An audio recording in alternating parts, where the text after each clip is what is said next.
नमस्कार दोस्तों, स्वागत है आपका वनडे एग्जाम सेंटर में। दोस्तों, आज के वीडियो में हम लोग हजारी प्रसाद द्विवेदी के निबंध देवदारू का अध्ययन करेंगे और इस निबंध से संबंधित महत्वपूर्ण तथ्यों के बारे में जानेंगे। निबंध के सारांश का अध्ययन करेंगे और इस निबंध से संबंधित जो भी महत्वपूर्ण कथन आपसे परीक्षा में पूछा जा सकता है उन कथनों का भी अध्ययन करेंगे। तो चलिए वीडियो को शुरू करते हैं और सबसे पहले देवदारू निबंध से संबंधित महत्वपूर्ण तथ्यों के बारे में जान लेते हैं। दोस्तों, देवदारू जो निबंध है वह हजारी प्रसाद द्विवेदी के द्वारा लिखा गया एक ललित निबंध है और इस ललित निबंध का जो संग्रह है उनके कुटज नामक निबंध संग्रह में हुआ है। और कुटज नामक जो निबंध संग्रह है हजारी प्रसाद द्विवेदी का वह 1964 ईस्वी में प्रकाशित हुआ था।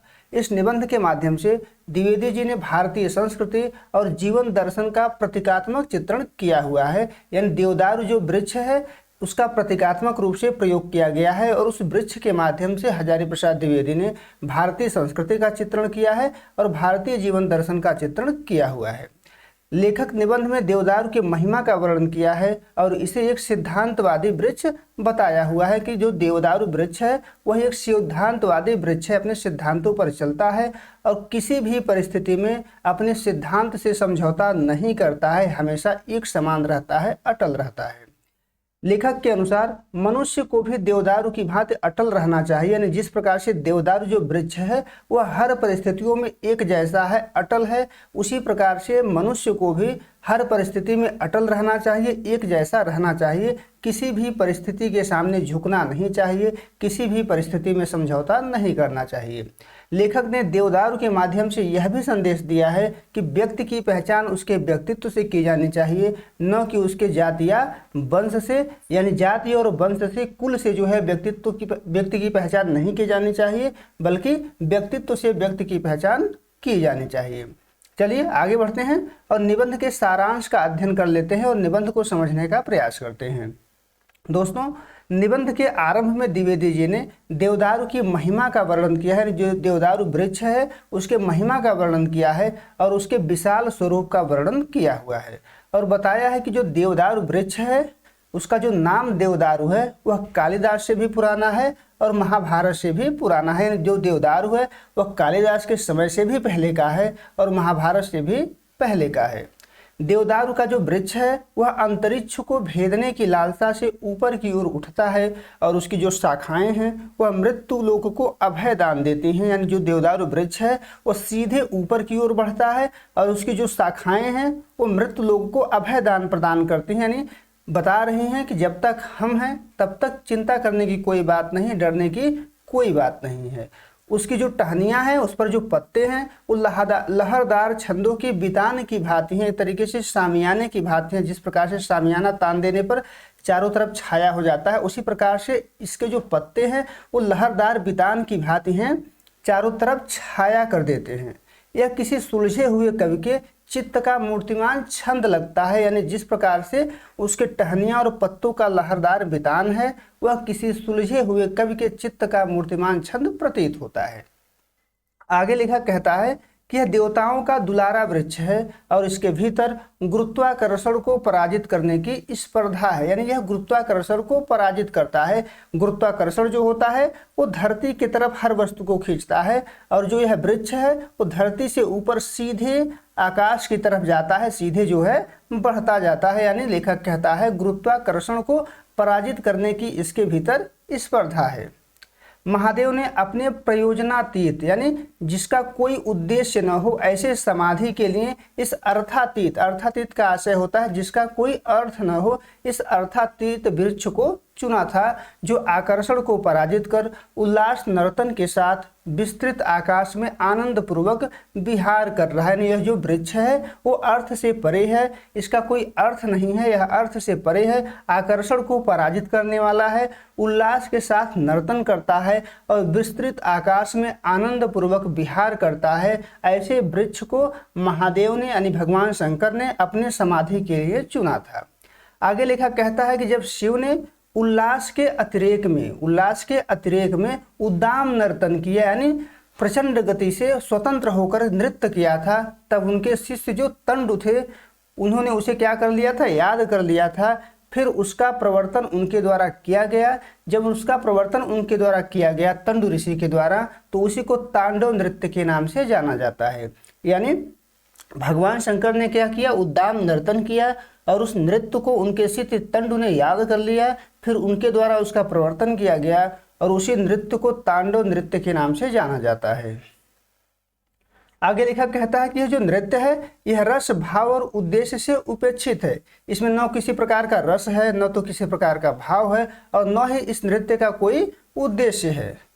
इसमें यानी इस नृत्य में केवल चैतन्य की अनुभूति का उल्लास मात्र होता है, बाकी कुछ भी नहीं होता है। और यही चैतन्य की अनुभूति का जो उल्लास होता है इस नृत्य में छंद भरता है और ताल पर नियंत्रण रखता है। लेकिन यह जो नृत्य है वह एकाग्रता के वशीभूत होता है। जब तक एकाग्र होकर के नहीं करेंगे तब तक इस नृत्य को नहीं कर पाएंगे। एकाग्री भाव ही इस छंद की आत्मा होती है, एकाग्री भाव ही इस नृत्य की जो है आत्मा होती है। आगे लेखक कहता है कि तांडव की महिमा आनंद की तरफ उन्मुख एकाग्रता में होती है, यानी तांडव की जो महिमा है वो आनंद की तरफ उन्मुख एकाग्रता में है। जब तक एकाग्रता नहीं आएगी तब तक हम तांडव के आनंद की तरफ नहीं बढ़ पाएंगे। समाधि भी एकाग्रता चाहती है, यानी जिस प्रकार से तांडव नृत्य एकाग्रता चाहता है उसी प्रकार से समाधि भी एकाग्रता चाहता है। आगे लेखक कहता है कि जो बाह्य प्रकृति है उसके दुर्वार आकर्षण को नष्ट करने के लिए, दुर्वार कहते हैं जिसका निवारण न किया जाए, जिसको दूर न किया जा सकता हो। लेखक कहता है कि बाह्य प्रकृति के दुर्वार आकर्षण को नष्ट करने का उल्लास तांडव है। यानी यहाँ पर जो तांडव है वो बाह्य प्रकृति के आकर्षण को नष्ट करता है और जो समाधि है वह अंतः प्रकृति जो होता है व्यक्ति का, जो अंतर्मन होता है उसके असंयत फिकाव को नियंत्रित करने का नाम समाधि है। यानी व्यक्ति के भीतर जब उथल पुथल होती है तो समाधि के माध्यम से उसको नियंत्रित किया जाता है और बाह्य आकर्षण को तांडव के माध्यम से नियंत्रित किया जाता है। लेखक कहता है कि जो देवदारू वृक्ष है वह पहले प्रकार के उल्लास को सूचित करता है, पहले प्रकार के उल्लास को वह सूचित कर रहा है और शिव का जो समाधि है वह दूसरे प्रकार के उल्लास को सूचित कर रहा है। दोनों में एक ही छंद है, दोनों में एकाग्री भाव है। देवदारू की जो गगनचुंबी शिखा है, यानी देवदारू ऊपर की तरफ बढ़ता है, उसकी जो गगनचुंबी यानी आकाश को चूमने वाली शिखा है, और महादेव की समाधि में जो ऊर्ध्वगामिनी ज्योति है, दोनों में तुक मिल रहा है, यानी दोनों एक ही हैं। तुक में केवल ध्वनि साम्य ही नहीं अर्थ की चारुता भी होनी चाहिए, यानी केवल ध्वनियों की समानता में ही जो है तुक नहीं होता है, उसमें अर्थ का भी सौंदर्य होना चाहिए। अर्थात जो तुक होता है वो अर्थ का होता है, धर्म का तुक। तुक जो है वो अर्थ का धर्म होता है, केवल ध्वनि साम्य का तुक नहीं होता है। ध्वनि साम्य केवल साधन मात्र होता है तुक को लाने के लिए। आगे लेखक कहता है कि शिव जी के अंदर और बाहर का तुक मिलाने के लिए ही देवदारू वृक्ष को चुना हुआ था। शिव जी ने समाधि के लिए देवदारू वृक्ष को चुना हुआ था और देवदारू वृक्ष को उन्होंने इसलिए चुना हुआ था क्योंकि उनको अंदर का तुक और बाहर को तुक मिलाना था। और यह मिला इस प्रकार से कि महादेव ने आंखें मूंद रखी थी, उन्होंने समाधि के दौरान अपनी आंखें बंद कर रखी थी, लेकिन देवदारू ने आंखें खोल रखी थी। एक ने आंखें बंद कर रखी थी और एक ने आंखें खोल रखी थी, तो दोनों में तुक जो है मिल रहा था।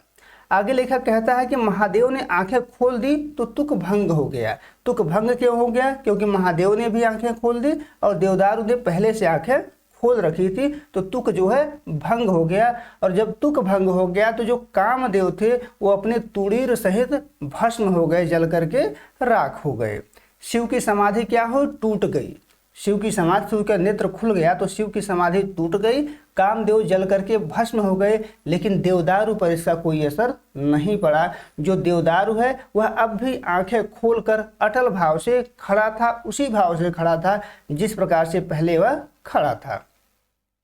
लेखक कहता है कि शायद इसी कहानी को सुनकर किसी ने इस वृक्ष को देवता का काठ यानी देवदारू नाम दे दिया हो। यानी जो यह कहानी है कि महादेव इस वृक्ष के नीचे समाधि लगाकर बैठे हुए हैं और अपना जब आंख खोलते हैं तो कामदेव जल करके भस्म हो जाते हैं, लेकिन देवदारू पर इसका कोई असर नहीं पड़ता है। शायद इसी कहानी को सुन करके किसी ने इस वृक्ष को देवता का काठ यानी देवदारू नाम दे दिया हो।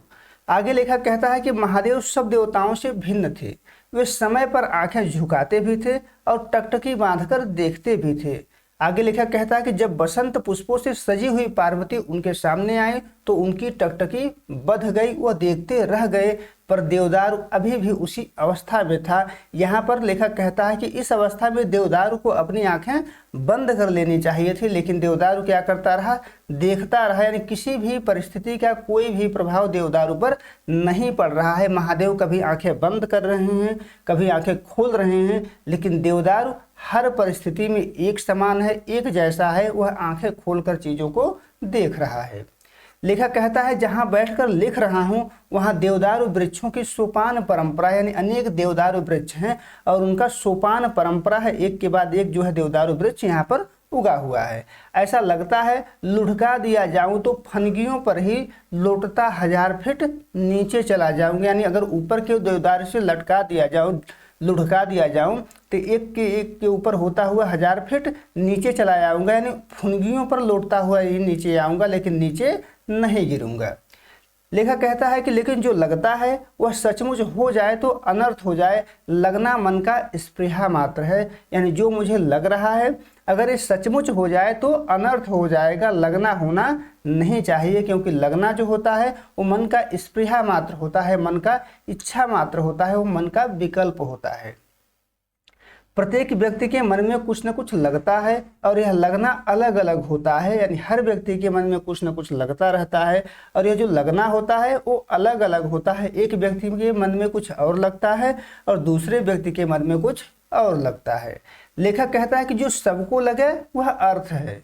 जो सभी व्यक्ति को एक जैसा लगता है उसी को अर्थ कहा जाता है, और जो एक को लगे वह अनर्थ कहलाता है। अर्थ जो होता है सामाजिक होता है, समाज में मान्यता प्राप्त होता है और समाज में उसी की मान्यता होती है जो सबको लगता है। लेखक कहता है कि जिसने इसे देवदारू नाम दिया था पता नहीं उसे क्या लगा होगा, यानी उसे क्या लगा होगा यह लेखक को पता नहीं है, लेकिन सबको लगा होगा। यानी जो उस व्यक्ति को लगा होगा वो सभी को लगा होगा, तभी सबने मान लिया कि इसका नाम देवदारू रहेगा। देवदारू भूत भगावन भी है, यानी इससे भूत भी भगाए जाते हैं। लेखक के गांव में एक पंडित जी इसकी मदद से भूत भगाते थे और भूत को भगाने की कहानी भी गढ़ लिए थे। इनके द्वारा देवदारू की मदद से और गायत्री मंत्र की मदद से मुड़कट्टे को गुलाम भी बनाया गया था। आगे लेखक कहता है कि जो सब देवदारू होते हैं वो एक जैसे नहीं होते हैं, इसमें भी कई प्रकार होते हैं। कोई खूंसट होता है, कोई पाधा होता है, कोई किशोर होता है। सबका जो व्यक्तित्व होता है वो अलग अलग होता है, एक जैसे नहीं होते हैं। लेकिन किसी को फुर्सत नहीं है इसके तरफ देखने की, क्योंकि इस देश के जो लोग हैं वो सदियों से जाति देखते आए हुए हैं, व्यक्तित्व देखने की आदत नहीं है। व्यक्तित्व इस देश के लोग नहीं देखते हैं, केवल जाति देखते हैं। जाति और वंश से ही सबकी पहचान करते हैं। आगे लेखक कहता है कि देवदारू एक शानदार वृक्ष है। जब हवा के झोंक से वह हिलता है तो उसका अभिजात्य जो है झूम उठता है। इसके कंपित होने में एक प्रकार की मस्ती है। यह युग युगांत की संचित अनुभूति की मस्ती है। यानी जब यह हिलता है, जब यह कंपित होता है तो यह एक प्रकार की मस्ती है और यह मस्ती युग युगांतर की अनुभूतियों से जो है निकलता है। आगे लेखक कहता है कि जमाना बदलता रहा, लेकिन जो देवदारू है वह अन्य वृक्षों और लताओं की भांति समझौता नहीं किया। अन्य वृक्षों और लताओं ने समझौता कर लिया, पहाड़ से उतर करके मैदानी भाग में वो उग गए, लेकिन देवदारू ने किसी भी परिस्थिति से समझौता नहीं किया। वह नीचे नहीं उतरा, वह अपनी स्थिति में अटल बना रहा, मुस्कुराता और झूमता रहा। यानी उसी प्रकार से अटल स्वभाव से वह चला आया। यानी उस पर किसी भी परिस्थिति का कोई प्रभाव नहीं पड़ा। वह हर परिस्थिति में अपने को उसी प्रकार से बनाए रखा। यहाँ पर दोस्तों निबंध समाप्त हो जाता है। अब आगे बढ़ते हैं, हम लोग महत्वपूर्ण कथनों को देख लेते हैं जो आपसे परीक्षा में पूछे जा सकते हैं। पहला कथन है कि कैसी शान है, गुरुत्वाकर्षण के जद वेग को अभिभूत करने की कैसी स्पर्धा है, प्राण के आवेश की कैसी उल्लासकर अभिव्यक्ति है। यह कथन बहुत महत्वपूर्ण है, आपसे परीक्षा में पूछा जा सकता है। अगला जो कथन है, जो सबको लगे सो अर्थ, एक को लगे बाकी को न लगे तो अनर्थ। यहाँ पर को कर लीजिएगा, एक को लगे बाकी को न लगे तो अनर्थ, यह भी कथन महत्वपूर्ण है। अगला जो कथन है, इस देश के लोग पीढ़ियों से सिर्फ जाति देखते आ रहे हैं, व्यक्तित्व देखने की न उन्हें आदत है न परवाह, यह भी कथन बहुत महत्वपूर्ण है, तो यह भी कथन आप याद रखिएगा। उम्मीद है दोस्तों आपको वीडियो पसंद आया होगा। अगर वीडियो अच्छी लगी तो ज़्यादा से ज़्यादा लोगों तक शेयर कर दीजिए, चैनल को सब्सक्राइब कर लीजिए। बहुत बहुत धन्यवाद।